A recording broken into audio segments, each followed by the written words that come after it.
आज 31 मार्च 2026 रोजी सोलापूर कृषी उत्पन्न बाजार समितीमध्ये कर्नाटक असेल, भूमपरंडा असेल, परभणी असेल, बीड असेल, धाराशिव असेल, सोलापूर जिल्हा असेल, या चौबाजूने सोलापूर कृषी उत्पन्न बाजार समितीमध्ये तुम्ही पाहू शकता जवळतर पिछे हे आज जवळपास 18 ते 20 गाडी चीज या सोलापूर बाजार समितीमध्ये आलेली आहे. आपण आता ह्या चांगले करतो माल याचा आपण सौदा करत आहोत. आपण इथं या ठिकाणी पाहू शकता.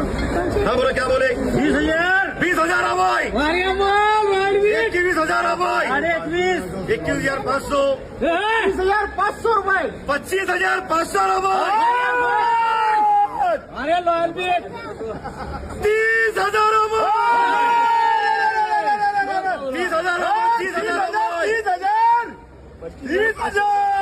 30,000 अभय 30,000 चिंचाचे सगळे व्यापाऱ्यांना शेतकऱ्यांना विनंती आहे. सोलापूर कृषी उत्पन्न बाजार समितीमध्ये चिंच आणा.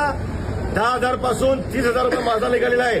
पेमेंट रोख किती माल आणला तर पेमेंट रोख 30,000 रुपये 30,000 रुपये